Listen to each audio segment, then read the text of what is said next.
Olá, este é um extra da série Desassossego sobre saúde e doença mental. Vais ouvir uma parte da entrevista com a psiquiatra Susana Sousa Almeida, do Departamento de Psico-Oncologia do IPO do Porto. Foi gravada em março de 2021. Podes ouvi-la enquadrada na série ao episódio 7 e 8. Fica com a entrevista. A depressão é um termo que foi cunhado, não é, em termos semiológicos ou semióticos, se quiser, como símbolo de linguagem que é muito limitador. Porquê? Porque há um colega nosso que diz que é um saco de gatos, ou que é uma espécie de saco muito largo, cheio de coisas que parecem parecidas, mas que são muito distintas entre si. Portanto, nós em sentido lato chamamos de depressão a entidades que são absolutamente distintas. A entidade depressão, a doença depressiva, para um psiquiatra tem uma conotação de maior gravidade do que se dá para o público leigo, porque muitas vezes nós chamamos de depressão aquilo que para nós são transtornos ou perturbações de adaptação. Fases da vida em que qualquer pessoa dita não doente pode atravessar com sofrimento psicológico, com dificuldades, com angústia, com períodos de tristeza marcadas, até às vezes alguma alteração do seu funcionamento, mas que é transitória e que habitualmente resulta da exposição a um evento de vida muito grave, adverso. Pronto. Os mais famosos, não é? A viuvez, o divórcio, a perda de emprego, a perda de estatuto social, uma doença grave que implique a percepção de uma ameaça vital. Habitualmente, após um evento destes, ou após uma sucessão de eventos destes, as pessoas podem passar por um período transitório que de facto resulta de uma necessidade brutal de adaptação a uma nova realidade e que inevitavelmente é feita com um humor triste e com angústia. Pronto. Habitualmente as pessoas têm recursos dentro de si, aquilo que a gente chama de recursos intrapessoais e interpessoais, na rede social onde se insere, na família onde se integra, nas atividades que são identitárias e que lhes dão um sentido de valor, no trabalho, na profissão, nas relações de ajuda aos próximos, até coisas de vizinhança que são ainda muito funcionais na nossa sociedade e que lhes permitem encontrar um caminho, um rumo, com uma espécie de novo balanço em relação àquilo que foi o processo de perda e recuperação e reconciliação com aquilo que há de ser o seu projeto novo e a sua nova construção identitária. Isto não são depressões clínicas, isto são processos vitais, vivenciais, e que habitualmente decursam com algum apoio psicológico, até sem apoio nenhum, aquilo que a gente chama uma recuperação normativa, mas que infelizmente na nossa sociedade contemporânea muita gente acha que é um período depressivo porque nunca passou por nada assim e até muitas vezes se precipita a pedir ajuda porque tem dificuldade em aguentar a tristeza, sabe?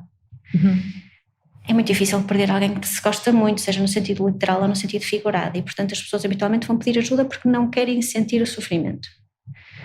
O problema é que muitas vezes nos medicamos ou medicalizamos coisas que são processos vitais e vamos trazer prejuízo a jusante, porque a gente tem que sentir a perda para se conseguir reequilibrar, para fechar, para fazer um closure, para entender o que é que correu mal, corrigir a rota e a partir daí tomar decisões diferentes. E tornar-se mais resiliente? Provavelmente. Assim se espera. Mas se nós não percebermos o que é que aconteceu, o nosso contributo para uma coisa que correu mal, se não conseguimos perceber qual é o caminho alternativo, se não aprendemos a ver na vida que às vezes há janelas, nem tudo são portas, mas as janelas são ótimas e até nos abrem uma nova perspectiva, não encontramos novas capacidades dentro de nós, não encontramos novos recursos dentro de nós e vamos repetindo os erros. E muitas vezes as pessoas forem mal medicadas, porque não devem ser medicadas na maior parte das vezes, vão passar por uma espécie de anestesia vivencial, em que durante um tempo não sentem muito, é o mau uso dos fármacos, durante um tempo não sentem muito, mas quando interrompem a medicação a vida aconteceu e nada mudou dentro delas. E portanto muitas vezes até ficam com sintomas psicossomáticos, ficam com a repetição dos mesmos processos e não percebem porque é que passaram 2 anos e continuam tão mal. Nem se despediram, nem avançaram, nem perdoaram, nem se aceitaram, nem evoluíram, ficaram assim num limbo. Pronto. Mas custa sofrer, mas não quer dizer que nós sejamos masoquistas ou que os psiquiatras achem que as pessoas devem ser masoquistas ou nós sejamos sádicos de todo. Mas de facto há um momento. Quando é que a gente intervém? Quando é que as coisas começam a escalar? estas coisas podem ser mais que perturbações de adaptação, podem ser já depressões ditas reativas. E são depressões reativas quando, de facto, os nossos recursos não são suficientes para lidar com uma situação de perda. Ou quando não temos um meio que proporcione o amparo ou os recursos para encontrarmos entre os nossos recursos e os de fora um equilíbrio de reencontrar um novo patamar de projeto individual. Isso pode acontecer mais nesta situação, porque nós estamos mais cansados, estamos mais fragilizados e, por exemplo, os recursos à volta também são mais precários. E às vezes as pessoas não têm só um evento de perda. Estou a pensar num doente oncológico, que é a minha realidade permanente. Muitas vezes atrás de uma ameaça vital como uma perda de saúde, vem uma relação conjugal que, por exemplo, já seja precária, parte, rompe, desfaz-se. Mais tarde ou mais cedo, se já for precária, ela desfaz-se. Às vezes só é mantida por uma espécie de status quo financeiro, porque a pessoa não tem recursos sequer para poder sair da relação e aceita tacitamente que tem que aguentar. Portanto, é mais uma coisa que aguenta, mas de facto não tem suporte afetivo. Portanto, é muito triste eu sentir que tenho que ficar ali porque não tenho para onde ir e não tenho melhor. Nós vemos aqui muitas pessoas mal amadas e mal entendidas. Portanto, a seguir a isto vem muitas vezes a perda socioeconómica, porque a pessoa não consegue recuperar o trabalho, porque a pessoa não consegue recuperar a sua identidade que lhe permita manter uma profissão. Imaginem, por exemplo, uma mulher com cancro de mama avançado ou com metástases na axila, que teve que fazer um esvaziamento dos gânglios e que por isso não consegue usar o braço e que trabalha numa linha de montagem de uma fábrica. É frequentíssimo. Não podem fazer movimentos mecânicos e repetitivos. Acham que é fácil recolocar uma mulher assim com pouca diferenciação noutra função? Não podem ser todas controladoras de qualidade. E portanto esta mulher que perdeu saúde, perdeu o autoconceito, a autoimagem, tem uma alteração física que significa erotismo, significa feminilidade, significa capacidade procriativa, muitas vezes perde-a ou modifica-se de uma forma abrupta. Doença, autoconceito, conjugalidade, capacidade parental, porque muitas vezes também não conseguem pegar numa criança pequena. Exato. Não é? Perda socioeconómica e perda da profissão. E perda de valor social, não é? Aquilo que ela fazia para a sociedade. E muitas vezes ficam com um subsídio de doença que é irrisório. E acabam por perder o trabalho. Portanto, e muitas vezes não têm critérios de gravidade que lhes permitam receber um subsídio de invalidez. Portanto, ficamos aqui numa espécie de estado refém. Isso muitas vezes é tão violento em termos de sucessão de perdas que a pessoa entra mesmo num processo depressivo. Isto para responder à sua pergunta. Portanto, nós podemos ter mudanças de vida por um evento de perda, mas temos capacidades e recursos para lidar com ela e não deprimimos. Podemos ter uma depressão reativa porque, de facto, é uma avalanche tal de eventos que a dada altura a pessoa não tem capacidade de recuperar e já passou demasiado tempo e então adoece com depressão. E muitas das depressões que já estou a falar são deste género. E depois temos o tipo de depressões que são mais clássicas. Aquela que a gente fala muito na melancolia, por exemplo. E atenção, aqui um parênteses. A depressão reativa que eu falei não é só reativa, porque há muitos eventos biológicos, nomeadamente de desgaste, de estados de ativação de substâncias como o cortisol, de estados adrenérgicos, de estados inflamatórios que mantêm os próprios processos de toxicidade e de neuroinflamação que sustentam o estado depressivo. Porque depois todos os mecanismos de contrarregulação e de resiliência biológicos também colapsam. E, portanto, nos estados de doença crónicos, nos estados de inflamação crónicos, isso é mais frequente. E esse é um contributo biológico muito claro, porque nós vemos que nos doentes coronários, nos doentes de unidades de AVC, nos doentes com patologia autoimune, a prevalência da depressão é muito superior à população geral. Ok? E não é só porque adoeceram, é porque a doença em si favorece estados inflamatórios, muitas vezes até subliminares, mas que favorecem o adoecer depressivo. Portanto, estamos aqui numa espécie de constelação, não é? E agora, temos a depressão mais clássica que nós já conhecemos muito bem e que é aquela que aparece nos livros, as melancólicas, não é? Famílias em que há um componente genético hereditário bem conhecido para adoecer, em que nós vemos que aparecem eventos depressivos numa determinada faixa etária, aos 30, por exemplo, em pessoas que não têm nenhum evento que sustente uma razão que valide um adoecer tão violento, isso até torna as pessoas muito perplexas. Eu tenho uma vida tão boa, tudo me corre bem, como é que eu me sinto assim, sem vontade de viver? E que às vezes são episódios de uma violência e de uma gravidade dita relevante ao ponto de nós considerarmos episódios depressivos major. E quando vamos ver, não vemos uma causalidade entre eventos de vida e este adoecer tão grave. Vemos que na família há muitas pessoas que adoeceram com depressão ou que têm transtornos bipolares. Habitualmente há história de suicídio nestas famílias. E percebemos que tem tendência a uma certa recorrência. Aliás, um episódio depressivo dito moderado a grave tem uma probabilidade de recorrer 50% a 80% numa segunda vez e mais de 90% numa terceira vez. Porque há uma espécie de predisposição que depois se instala e é difícil muitas vezes sair desta porta giratória porque a maior parte dos doentes não faz o tratamento até ao fim, porque é muito difícil fazer um tratamento muito longo, porque muitos doentes ficam com sintomas por tratar e quando os doentes ficam com sintomas por tratar a probabilidade de uma recaída é avassaladora. Portanto, tudo isto é depressão, mas como veem são coisas muito distintas. Sim. E para nós médicos é frustrante, é uma dor de alma ouvirmos nos mídia, por exemplo, uma senhora com uma perda vital transitória e cheia de recursos dizer que saiu da depressão só com a força da mente, ou porque foi um senhor muito habilidoso que lhe deu umas mãezinhas e lhe fez umas massagens, e depois ouvirmos pessoas como os meus doentes oncológicos que se sentem profundamente invalidados e frágeis, pior, fracos, entre parênteses, fracos de espírito, porque não conseguem sozinhos sair daquela situação. Portanto, esta mulher que acha que está a dar uma palavra de ânimo e dizer que é só arranjarem um PT para fazerem ginástica e vão ficar ótimos, perante esta que não tem recursos nenhuns, ou perante a outra que até tinha os recursos todos e com eles todos reunidos não consegue sair da situação de doença. Porque os episódios depressivos moderados a graves devem sempre ser tratados multidisciplinarmente, com fármacos da classe de antidepressivos e muitas vezes, infelizmente, temos que tentar vários, fazer combinações, potenciações e etc. Idealmente com psicoterapia, que é uma coisa que não está sempre acessível e que muitas vezes os doentes não estão preparados para aceitar. Ainda há muito preconceito entre ir, acham que vão falar da vida com alguém e por isso falam com a cabeleireira ou falam com a melhor amiga e não tem nada a ver, não é? Portanto, nós temos que ter tempo de consulta para explicar o âmbito da psicoterapia e porque é que pode ser útil.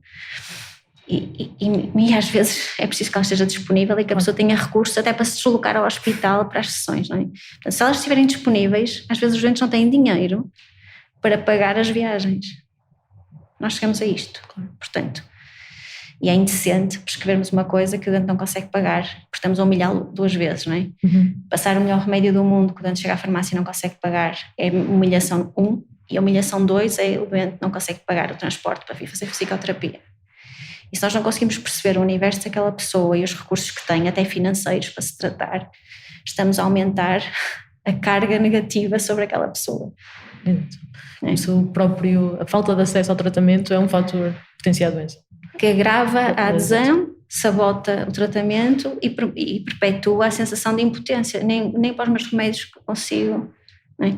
Portanto, o tratamento passa por fármacos, passa por psicoterapia, os testes psicoterapêuticas e quando estas estão acessíveis por outras, género, a ativação comportamental, o exercício físico supervisionado, como uma caminhada e algumas mudanças comportamentais para encontrarmos os fatores, isto é que é difícil, que mantém a situação depressiva. E o problema é que muitas vezes nós não conseguimos mexer neles.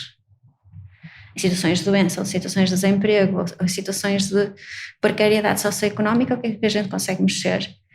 O serviço social é vital na nossa intervenção, mas eles não conseguem dar vazão a tudo. Portanto, nós estamos num momento dificílimo e desafiador. Eu prefiro pensar que ele é desafiador e não que ele é uma tragédia, porque senão, então ficamos todos impotentes. Mas que é muito desafiador, em que temos que começar a pensar em estratégias que de facto sejam fazíveis, execuíveis e que cheguem às pessoas. Por isso é que se está a pensar muito, por exemplo, há artigos científicos recentes que falam muito na disponibilização de ferramentas online, psicoterapêuticas validadas e que ajudem as pessoas, já que estão em casa e que ao menos têm um ecrã, e não é preciso ter um computador XPTO, às vezes até no telefone conseguem fazer, para encontrarem formas mais próximas e que de facto sejam úteis de apoio ou de suporte psicoterapêutico. Não é uma psicoterapia, mas é uma ferramenta. Portanto, encontrar alguns meios que consigam colmatar parcialmente a falha de acesso a alguns serviços, que de facto esses sim são os ideais, e tentar encontrar se calhar uma estratégia farmacológica que seja muito simples, acessível e não dispendiosa. E nós temos imensas coisas que são assim disponíveis no mercado. Em vez de encharcar a pessoa com 3 ou 4 medicamentos diferentes, quem é que vai tomar, não é? Sim. Mas conseguir encontrar um equilíbrio entre um medicamento que seja simples, um tratamento que seja muito simples, acessível e que a pessoa consiga tomar sem se sentir mal. Portanto, esse é que é o nosso momento, é um momento de compreender a dificuldade na remoção dos fatores que mantêm o estado depressivo, tentar aceitá-los transitoriamente e encontrar com o doente uma forma de o conseguir atravessar com alguma reserva de saúde, para depois num futuro conseguir trabalhar-se melhor. Mas este aguentar do mau momento às vezes é a nossa maior dor. É por isso que os momentos de crise como este, ou como a crise de 2008 em diante, são problemáticos por esse prolongar dos fatores que podem depressivos.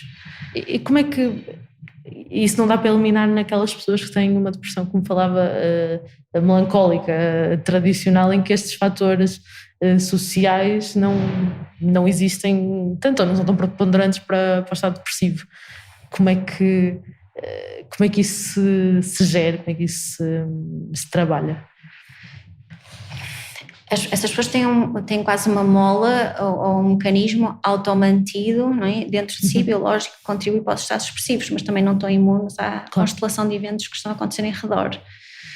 Portanto, essa é outra das nossas dificuldades. Nós continuamos a ter em consulta todos os casos mais graves ou ditos com componente endógeno, ou as depressões mais clássicas, major. Continuamos a ter todos estes doentes em consulta. Esses doentes não estão melhores.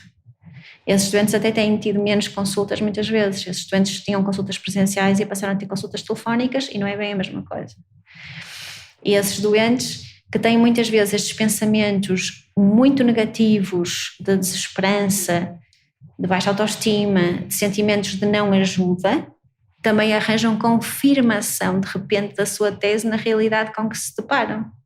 Não é? De repente, mesmo que eles pessoalmente não tenham esses fatores em pleno, eles conseguem olhar à volta. Eu tive um senhor em consulta que me dizia, portanto era um homem casado, com 60 e vários anos, que já tinha tido episódios depressivos no passado, tinha sido possível equilibrá-lo e remiti-lo no passado. Eu vi-o numa primeira vez em consulta e ele apareceu, passado alguns meses, com uma depressão já bastante grave. E estava a fazer tratamento, e era casada, e tinha um filho que o visitava, e tinha estabilidade socioeconómica, mas o que ele dizia era extraordinário. Ele dizia, quando lhes apresentávamos a situação boa em que ele se encontrava, ou estável, ou com esperança, ele dizia sempre, mas já viu o mundo? Já viu para o que é que a gente caminha? Basta ouvir as notícias, doutora. Isto é o apocalipse. E a gente dizia, olha, isto noutros tempos, se ouvimos um doente falar de apocalipse, pensamos logo em delírio, de ruína, nihilista, uma coisa assim. Hoje em dia, até é difícil contradizer esta afirmação. Porque na altura eu lembro-me que a consulta foi em pleno janeiro e nós tínhamos tudo em colapso. E ele dizia, já viu o que aconteceu em Nova Iorque? Há valas comuns no século XXI. E a gente ouviu, porque ele apanhava tudo aquilo que confirmava uma tese apocalíptica. Portanto, este momento até para esses estudantes é difícil, porque nós estamos com menos sustentação para desconstruir algumas narrativas, e muito do trabalho psicoterapêutico é esse, é encontrar uma narrativa de acordo com aquele contexto e com aquela realidade da pessoa que está lá connosco, que consiga ser mais adaptativa e mais positiva, não é? Mas sempre com base no seu contexto e na sua situação. E de facto a realidade não nos está a ajudar muito, não é? Não tem material para nos trabalhar. Às vezes não. Uma pergunta frequente de pessoas que ouvimos era esta ideia de vou ficar assim para sempre. A depressão crónica ou a depressão de longa duração é uma realidade? É, mas não é tão assim. Ou seja, nós sabemos que há uma significativa percentagem de doentes, 1 em 3, que nem sempre responde à primeira combinação de fármacos. E sabemos que uma segunda combinação de fármacos ou uma terceira combinação de fármacos muitas vezes só aumenta 10-15% essa percentagem de resposta. Portanto, se pensarmos bem, nós vamos trocando medicamentos e fazendo construções e combinações de fármacos, mas ainda há uma percentagem que pode ser 2 em 10 ou 3 em 10 de doentes que não respondem cabalmente aos medicamentos e que apresentam, após várias tentativas, aquilo que a gente chama critérios de resistência ao tratamento. Ainda assim, nesses doentes, nós conseguimos fazer muitas vezes estratégias que vão também para os tratamentos físicos, aquilo que é horrível dizer em público, mas que ainda existe, em situações de morte iminente por desidratação, recusa alimentar, por depressão psicótica, a eletroconvulsivoterapia ainda é uma estratégia ética. A eletroconvulsivoterapia não é o voando sobre o ninho de cucos, não é? Exato. É um tratamento seguro, feito com anestesia, em que uma convulsão é induzida, em controle anestésico em bloco, mas sob sedação e anestesia e sempre num limiar que é quase o mais baixo possível, quase não se vê a convulsão a acontecer. Pronto. É evidente, tem alguns efeitos laterais, mas muitas vezes é aquilo que a gente considera life-saving, porque salva uma pessoa que está com uma ideação de suicídio iminente ou que recusa alimentar ou a beber água. Por exemplo, hidratar-se, não é? Portanto, tem um risco de morte iminente. E nem é preciso chegar às vezes a essas situações. Por exemplo, a depressão do fim de vida, que é muito grave e endógena, eu tinha doentes que me chegavam e diziam-me: temos já os choques, doutora, que eu não quero ser empatada com medicamentos. Eu sei que vou acabar nos choques e preciso deles. Portanto, há doentes que já têm algum sentido crítico e sabem que de facto é a única coisa que os ajuda. Mas estamos a falar de uma minoria de doentes. Portanto, o que eu quero dizer é que nem tudo se esgota nos medicamentos, há o tipo de estratégias, também temos as estratégias psicoterapêuticas. Felizmente estamos num reduto em que há alguns fármacos promissores que vão aparecer provavelmente nos próximos anos, alguns já estão em ensaios clínicos avançados, se calhar vocês já ouviram falar, escetaminas, psilocibinas, há assim algumas coisas engraçadas. Eu digo engraçadas no sentido académico, sim, porque eu acho mesmo fascinante perceber a forma como elas atuam e porque há muita esperança na forma diferente do paradigma atual de mecanismos de ação. Mas, sobretudo, é sempre pensar numa estratégia multidisciplinar. Se os doentes ficarem vagamente satisfeitos e os seus médicos com remissões parciais, nós estamos mesmo mal. É aquela coisa, eu já não estou tão mal que já consigo fazer algumas coisas, eu não estou tão mal que apesar de não conseguir trabalhar eu vou levando isto, porque já não quero morrer. Essa é que é quase a condição para aquilo ficar cronificado, porque um doente que tenha sintomas por tratar, cuja depressão não seja tratada competentemente e cabalmente até ao fim, e o fim significa remissão total, portanto desaparecerem os sintomas todos, inclusive os cognitivos, que muitas vezes são os mais difíceis de tratar. Os cognitivos é aquela sensação de lentificação, de cansaço mental, de falta de memória. Os doentes até dizem muitas vezes: eu devo estar com Alzheimer. Não dizem eu estou deprimido. Muitas vezes são sobretudo as queixas volitivas e de memória que até transtornam as pessoas, porque elas notam que não têm prazer na vida, mas não estão propriamente deprimidas no sentido de estarem chorosas ou muito lábeis. Há depressão, muitas vezes só por perda de prazer, não é preciso ter humor depressivo. E essa às vezes é mais difícil de diagnosticar. Mas estes sintomas cognitivos, os emocionais, os antidepressivos quase sempre conseguem esbater, até a parte motivacional conseguem melhorar, mas muitas vezes estes sintomas mais somáticos e mais cognitivos são mais difíceis e demoram mais tempo. Mas têm que ser tratados até ao fim. Por isso é que muitas vezes a gente diz, as linhas de orientação de tratamento dizem que após remissão total, o ideal é manter pelo menos mais 6 meses o tratamento. Ora bem, eu já me sinto um bocado melhor. Eu até nem gosto de remédio. O remédio até me traz efeitos adversos, eu largo o remédio.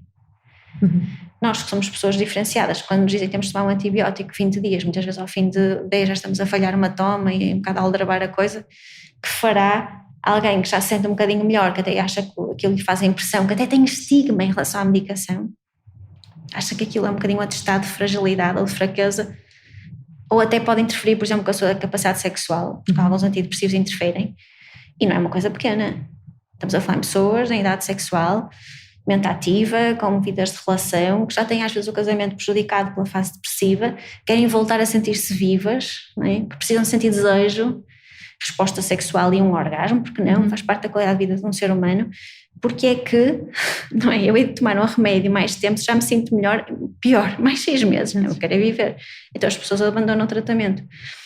E às vezes isso resulta de uma falta de abertura, não é? Porque se alguém me chegar à consulta e eu perceber que há ali relutância, eu pergunto, tomar estes medicamentos é difícil, o senhor tem tido dificuldade em tomá-los, isto está a incomodá-lo de alguma maneira, isto afeta, e vou por linhas, isto afeta a sua capacidade de se alimentar, a sua capacidade de viver, a sua intimidade. E o doente está à vontade para dizer, olha, afeta de tal ordem que eu até estou a pensar em deixar de tomar. E eu, profissional, é que tenho que encontrar uma alternativa que não afete.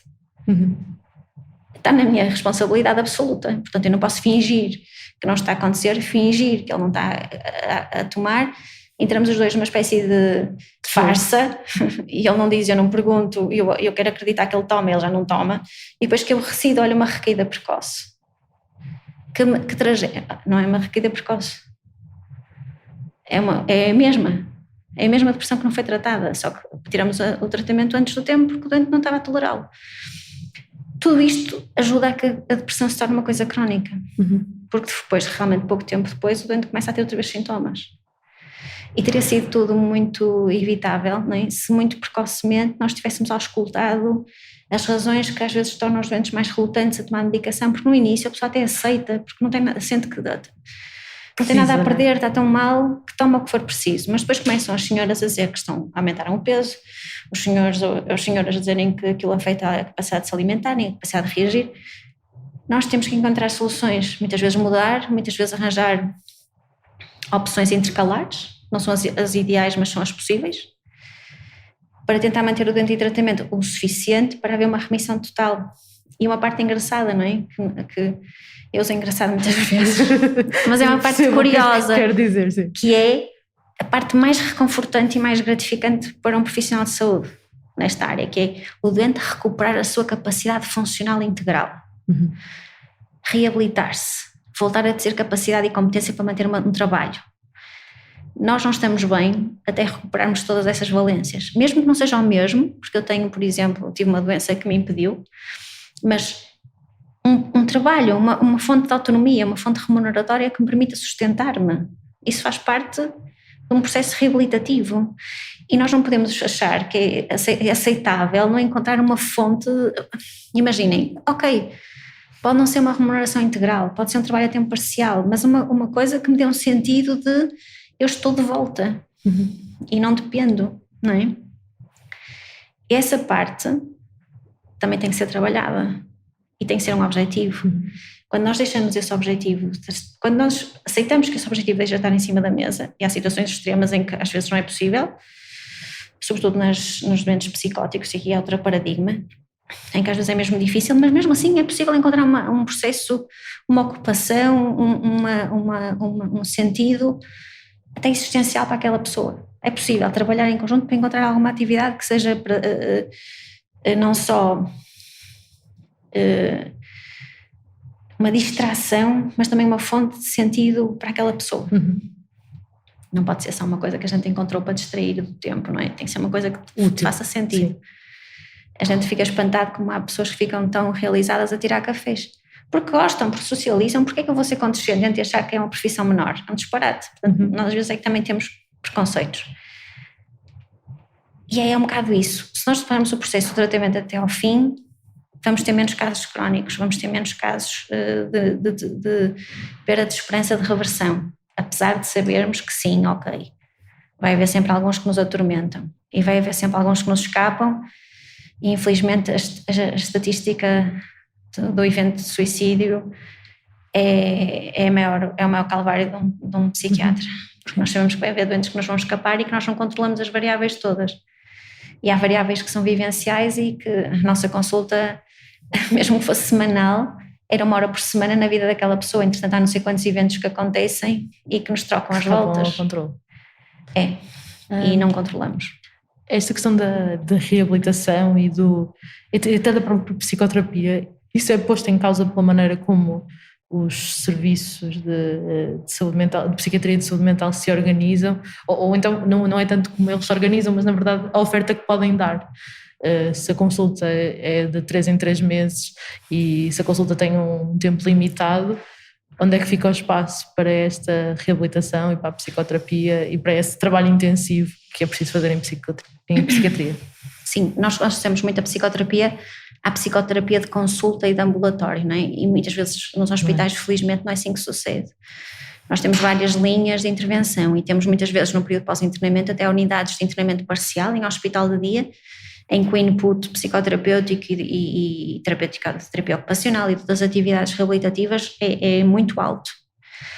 E depois muitas vezes esses estudantes ficam mais estabilizados e são orientados para uma consulta de ambulatório mais intermitente. Mas tem toda a razão. Tomara nós que o Plano Nacional de Saúde já estivesse em pleno e que todos os hospitais com serviços de psiquiatria fossem dotados de internamentos parciais e de unidades de reabilitação e de equipas multidisciplinares com o número de psicólogos, psicoterapeutas suficientes. Muitas vezes os psicólogos não têm formação em psicoterapia e só fazer avaliações não é uma ferramenta que seja suficiente. Mas, portanto, haver investimento real na formação psicoterapêutica dos profissionais de saúde, quer psiquiatras, quer psicólogos. Porque essa formação muitas vezes é feita completamente fora do sistema e às custas de profissionais que estão, infelizmente, eles próprios são muito espartilhados e muito carregados. E, portanto, era preciso dotar o sistema de recursos e facilitar a acessibilidade, não é? Porque eu posso ter um hospital excelente, cheio de psicólogos, se eu tiver o doente a 100 km e se o doente não tiver capacidade de se deslocar para fazer terapia, se tiverem de apanhar 3 autocarros e um comboio para vir à consulta, ou pior, pedir ao filho para deixar de trabalhar uma manhã para o levar ao hospital, é evidente que nós podemos ter tudo cheio de psicólogos e cheio de psiquiatras, mas não vamos ter doentes. Portanto, a ideia é tornar isto um serviço de proximidade e temos de deslocar alguns serviços por unidades na comunidade. Isto está tudo testado. Nós não inventamos o santo grau, isto está tudo testado em outros países e os sistemas funcionam. Eu fico sempre com muita urticária quando ouço profissionais a dizer que isto é um mito e que isto é uma coisa irreal. Não é, eu trabalhei no Reino Unido 5 anos, fui lá que fiz a minha especialidade e trabalhei numa equipa comunitária um ano inteiro, 6 meses de um determinado modo e outros 6 meses de uma forma intensiva, e é possível, desde que haja dotação de recursos nos serviços mais próximos dos doentes. E o que é curioso é que até poupa dinheiro. Isso aqui é dotar os cuidados de saúde primários desses recursos e fazer uma ligação com os hospitais? No fundo há três níveis. Os cuidados de saúde primários podem ter um psicólogo ou podem ter consultoria por psiquiatras. Isso aliviaria logo uma primeira leva de doentes que não chegariam sequer aos cuidados secundários. Podemos ter cuidados secundários na comunidade com equipas deslocadas de psiquiatria e de psicologia e serviço social deslocadas na comunidade para unidades mais próximas geograficamente, que fiquem entre os centros de saúde e os hospitais distritais ou regionais com serviços de psiquiatria, muito menos hospitais centrais, e unidades de saúde terciárias, que são as que estão nos hospitais, para doentes mais difíceis, mais complexos, que podem precisar de internamentos parciais ou internamentos completos. Portanto, esses 3 níveis de acessibilidade permitiam chegar a muito mais pessoas. E porquê é que eu digo que isto poupa dinheiro? Porque se nós tivermos os doentes tratados, nós temos mais pessoas reabilitadas, temos mais pessoas que não perderam a vida toda de unidades ano profissionais que vão para o lixo. A incapacidade por doença mental é brutal. A depressão já vai ser a principal causa de incapacidade em vida ativa nos próximos 5 anos. Portanto, éramos a segunda em 2020, agora vamos ser a primeira. E porquê? À frente das doenças oncológicas, das doenças cardiovasculares. Porque são muitas pessoas em idade ativa que não recuperam a capacidade profissional. Junte isto, os anos de vida profissional ativa, com os custos para a segurança social, com os custos familiares, e acrescenta aqui a doença mental grave e vê a quantidade de dinheiro que é desperdiçada quando nós podemos contratar mais psicólogos que são profissionais de saúde, que infelizmente até por isso se tornam baratos porque nós pagamos mal aos profissionais de saúde. Portanto, essas contas estão feitas. E também custos para não só para os cuidadores, por exemplo, ou também para a geração seguinte. Eu sinto que se falamos muito pouco, por exemplo, dos filhos de pessoas com doença mental grave. Excelente questão. que depois vão parar, se calhar, aos serviços de psiquiatria anos mais tarde. Isto é uma ligação que se pode fazer. É uma ligação que se pode fazer, e não só pela parte hereditária, porque o que nós sabemos como fator absolutamente transparente, transversal e sempre replicado em todos os estudos, e ainda bem que falou nisso, é que um dos fatores fundamentais para a doença mental grave, seja depressiva, seja psicótica, seja comportamental, seja de distúrbios de personalidade, é maus tratos na infância. E os maus tratos não é abuso físico, é às vezes negligência afetiva. Uma mãe muito deprimida, numa família disfuncional, muitas vezes monoparental, é um fator de risco evidente para uma geração inteira que vai crescer com pouca supervisão, com pouco afeto. E só porque aquela pessoa não consegue, de facto, estar doente. Portanto, um doente mental grave que tenha filhos vai, com certeza, de uma forma tremenda, prejudicar toda essa geração. E há estudos que foram feitos nesse sentido. Portanto, é uma espécie de perpetuação de um ciclo de sofrimento e de doença. Estamos à cabeça a subdotar uma geração inteira dos recursos que ela merecia para poder atingir o seu potencial. E isto ainda é mais imoral. Perverso. É perverso, porque uma vez eu disse isto e acho que é uma coisa que cada vez mais me incomoda. Apesar de tudo, nós estamos numa sociedade, a nossa, a portuguesa, em que ainda é expectável que sejam sobretudo as mulheres a tomar conta dos filhos e dos pais, muitas vezes dos sogros. E as mulheres que deprimem, muitas vezes na faixa dos 30, 40 anos, têm ainda filhos que dependem muito de si e os pais já a adoecer. São mulheres que deixam de conseguir ter um trabalho e que estão incapacitadas mentalmente e física e psicologicamente para tomar propriamente conta, como deve ser, conta dos seus filhos e dos seus pais. Portanto, este ciclo perpetua a culpabilidade. A pessoa sente-se doente, culpada e ineficaz. Isto vai acabar em impotência, não é? E estes miúdos também vão observar isto e muitas vezes crescem até revoltados e achar que não vão ser assim, mas ficou ali uma coisa que os impede de ter muitas vezes confiança, menos defesas, não é? Menos recursos, às vezes até menos capacidade de entender as suas emoções, mais revolta. Portanto, estamos a criar aqui um caldo que nós sabemos bem, que inclui imensos fatores de predisposição para uma doença mental nessa geração seguinte. E a anterior também está negligenciada, os ascendentes, porque a pessoa doente não consegue fazer tudo, muito menos tomar conta, às vezes nem tomar conta de si, que fará de 2 gerações. Portanto, são pessoas que estão ensanduichadas numa situação muito complicada. Quando falamos de prevenção ou de intervenção precoce na saúde mental, é também dessa geração de filhos que estamos a falar ou que devíamos intervir. Eles podem ser considerados, por exemplo, um grupo de risco ou um grupo em que devia haver uma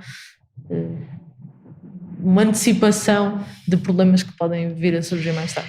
Se nós conseguíssemos caracterizar bem os casos, se nós conseguíssemos tratar bem os doentes, uma avaliação como deve ser, de 360 graus, iria identificar também as gerações que podiam estar comprometidas, não é? Nós devíamos ter uma completa visão sobre a família onde essa pessoa está inserida, e então era possível identificar, não é, as pessoas em risco das várias gerações. Às vezes até os cuidadores, os cônjuges também estão em risco. Portanto, se isso fosse feito de uma forma cabal, se nós conseguíssemos tratar muito bem estes doentes, nós íamos conseguir identificar precocemente os elementos da família que estão vulneráveis. E então podemos chegar a eles e começar a fazer um trabalho mais profilático. Mas repare, se nós tratássemos bem os doentes, também diminuímos o risco da geração seguinte. Portanto, nós podemos fazer intervenções no terreno e começar a fazer uma espécie de peneirar, não é? Começar a peneirar muito bem as gerações seguintes. Mas vamos começar a tratar bem as que estão doentes, porque vamos conseguir intervir profilaticamente, porque vamos diminuir os fatores de risco. Portanto, sem dúvida, temos que estar em alerta, e os serviços de pedopsiquiatria em Portugal estão muito pauperados, agora estão a começar a ser reforçados, mas são fundamentais em encontrar as dificuldades. Os nossos professores também, se conseguissem ter um trabalho com menos pressão, né? Nós temos professoras aqui que saem de mudança física e que têm 9 turmas aos 60 anos para dar aulas, porque não há uma coisa que conceba um subsídio parcial de doença como uma profissão a tempo parcial. Isto é uma coisa que não existe em Portugal e que é surreal.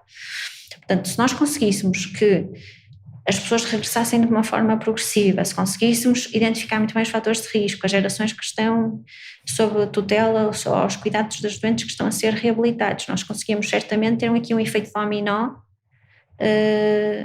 brutal e para o bem.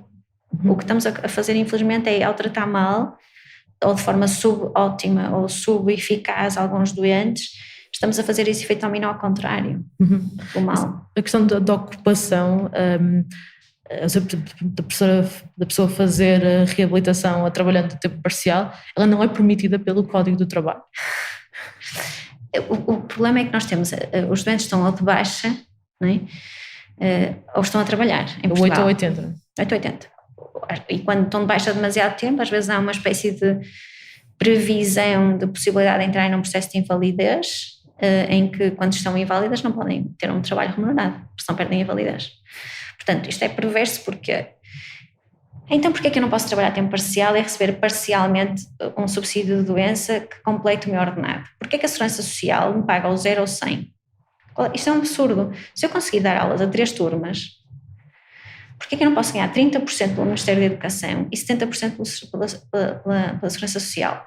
Se afinal sai tudo do Estado e se afinal, se eu tiver 3 turmas, cá para o ano já consigo ter 6. E se cá daqui a 2 anos já tenho 9. Senão vou-me reformar precocemente e é mais uma pessoa que se vai perder e que vai ficar a depender 100% da Segurança Social e vai ficar deprimida, porque até podia dar aulas desde que não fossem 9 turmas. Isto é inconcebível. E quem diz um professor, que é fácil de compreender, diz qualquer profissão. Se eu for médico e se estiver com alterações de memória porque fiz um tratamento de quimioterapia agressivo, se eu não conseguir prescrever porque não me lembro do nome dos medicamentos, porque é que não me podem deixar fazer algumas tarefas de gestão e eu vou ganhando alguma capacidade de trabalho? Tirem-me das urgências, façam alguma coisa que me permita trabalhar a tempo parcial e depois, se daqui a 2 anos, eu já estou em condições de ter um trabalho a tempo integral. Portanto, porque é que isto não há de ser conciliável? Porque é que eu não ia poder ganhar a percentagem pela Segurança Social que completa o meu vencimento e a minha sociedade, e a minha entidade empregadora permitir-me trabalhar parcialmente e dar-me a percentagem do meu ordenado correspondente e ter até benefícios fiscais porque me está a integrar. Nós temos tantos benefícios fiscais por tanta coisa, porque não isto? Sobretudo se aquela empresa gosta do trabalhador, tem boas referências do trabalhador e aposta nele para ser reintegrado progressivamente. Não é muito mais fácil do que estar a formar um de raiz e a tentar integrar de raiz alguém? Essa pessoa até pode ser útil a dar formação a quem está à volta, por exemplo.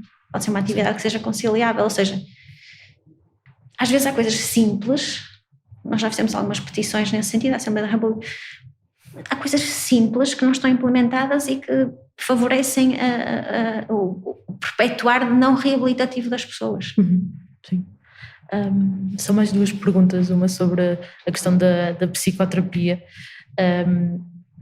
Acha que se medica mais por falta de psicoterapia acessível? É possível fazer esta ligação? É. Eu até diria que é por falta de tempo de consulta. Se nós tivermos consultas de psiquiatria de 15 minutos e se tivermos consultas de 7 minutos nos centros de saúde, se o doente aparece desesperado e está lentificado e tem dificuldade em comunicar o seu estado de doença, ainda nem sequer às vezes acabou de contar o que se passa e já está a ser com uma receita, porque é muito difícil, não é, dar 1 hora ao doente. Os médicos não têm essa disponibilidade, não está provisionado, não é? Se isso estivesse provisionado, houve um estudo económico publicado numa revista muito conhecida que é o New England Journal of Medicine já em 2016, que mostrou que mais tempo é mais barato. Se nós dermos uma primeira consulta de maior tempo, com maior tempo, nós conseguimos conhecer melhor o doente, diagnosticá-lo melhor, tratá-lo melhor e fazer uma coisa extraordinária, que é uma aliança terapêutica. E eu consigo gerir as estratégias que vou trabalhar com aquele doente, acordar um plano com ele, vê-lo no médio e curto prazo, para monitorizar o que é que ele vai perceber. E o doente já se sentiu securizado. Se eu sentir que o meu médico me entende, até pode ser um médico de família, os médicos de família fazem um trabalho extraordinário. Eu provavelmente ganhei ali um bocadinho de esperança e se calhar fui de facto melhor diagnosticado. E até se calhar já estou mais receptiva até a aceitar a psicoterapia. Aquele estigma inicial de que não quero falar sobre isto com mais ninguém é esbatido.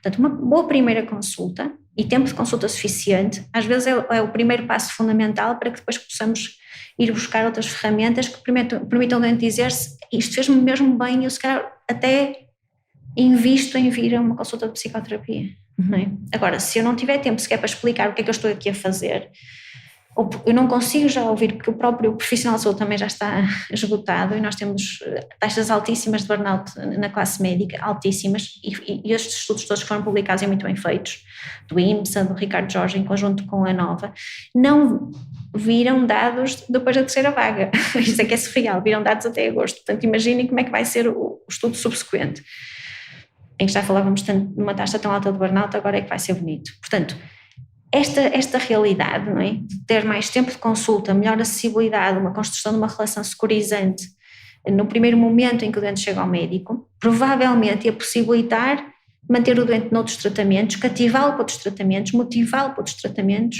Isso ia inevitavelmente trazer pressão sobre contratar mais tratamentos, como a psicoterapia. Se nós não conseguirmos isto, passamos uma receita mais rápida, que o doente se calhar nem vai tomar até ao fim, porque não percebeu que tem que a tomar até ao fim. Exato. Porque não houve tempo para explicar, nem houve tempo para explicar os efeitos laterais.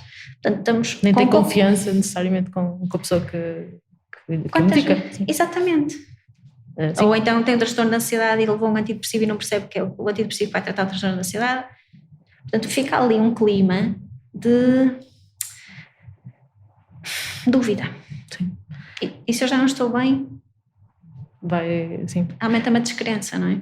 E faz sentido que o SNS ofereça psicoterapia de alta intensidade, entre aspas, frequente, que algumas patologias exigem?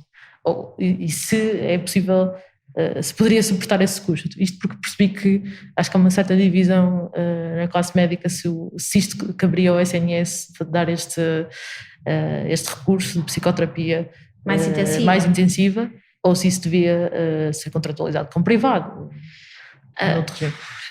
Depende muito do que é que a gente está a falar, não é? Esta psicoterapia mais intensiva que nós conseguimos fazer em treinamento parcial, ou uma psicoterapia que implica uma frequência semanal, mais do que contratualizar o serviço, é preciso perceber que ele tem que estar próximo do tal do doente, como nós falamos há pouco. Não me adianta nada ter uma psicoterapia intensiva se eu estou a 100 km a 80. Portanto, nesse sentido, a contratualização com o privado poderia fazer sentido se se aproximasse geograficamente dos doentes, e até podia ficar mais barato, porque se eu vou pagar o transporte daquele senhor para fazer psicoterapia, não há Sistema Nacional de Saúde que aguente. Portanto, aqui é preciso perceber várias coisas. Primeiro, nem todos os doentes precisam ser tratados com psicoterapia intensiva de todo, não é? Porque há muitas perturbações ansiosas e depressivas com 12 sessões de psicoterapia cognitiva comportamental que podem ser dadas quinzenalmente, melhoram substancialmente. A psicoterapia mais intensiva, lá está, faz mais sentido dentro do contexto de internamento parcial do hospital dia. Depois há aquele conceito das intervenções dinâmicas ou psicodinâmicas que derivam muito da psicanálise clássica, que podem ser para casos de doentes, mas são muito específicos. Portanto, a psicoterapia mais intensiva está prevista dentro do SNS. Alguns modelos não fazem tanto sentido, mas ainda poderiam ser considerados, desde que fossem geograficamente próximos. Porque lá está, se eu não tenho dinheiro para ir uma vez por mês, vou ter dinheiro para ir uma vez por semana ou 2 vezes por semana. Portanto, isso tudo tem que ser muito bem pensado, porque há muitas, as psicoterapias têm um universo complexo, muitas estão validadas cientificamente para algumas patologias, mas não para outras, e é preciso encontrar de facto os recursos, porque nem todos os hospitais podem ter todas as psicoterapias, como é evidente, e aí poderia haver alguma agilidade e alguma provisão de subcontratação ou de protocolos, o que for preciso. O mais importante, isso é que eu não tenho dúvida nenhuma, é que quem a faz tem que ser competente e tem que ser um psicoterapeuta. Não é a mesma coisa contratar um psicólogo porque sim ou um psiquiatra porque sim. Seja o psicólogo ou seja o psiquiatra, tem que ter competência em psicoterapia e naquela psicoterapia específica que é para aquele doente em particular. E ainda estamos um bocadinho longe disso. Onde é que se faz essa formação em psicoterapia? Em Portugal? Habitualmente essa formação em psicoterapia está sob tutela das sociedades de psicoterapia. Há sociedades organizadas, muitas vezes integradas em sociedades europeias ou internacionais ou mundiais, que defendem a qualidade e o standard da formação em psicoterapia, que implica muitas vezes anos teóricos, anos práticos e casos com supervisão, por exemplo. Há países em que isso está incluído no internato da especialidade, há países em que isso é feito à margem do internato da especialidade, tem que ser devidamente regulado. Nos psicólogos é feito também à parte da licenciatura ou do mestrado em psicologia. E os psiquiatras também é à parte? Em Portugal ainda é. Nós estamos a tentar ver se conseguimos caminhar pelo menos integrar no internato uma formação básica, digamos assim, que depois possa ser, se o jovem psiquiatra sentir que é por ali que quer ir, depois possa desenvolver e tornar-se um psicoterapeuta sénior, digamos assim, por diferenciação, depois ao abrigo da regulação de uma sociedade de psicoterapia específica. Mas pelo menos uma formação básica, uma sensibilização, um corpo teórico robusto das mais importantes, era muito importante ser incluído, sem dúvida nenhuma.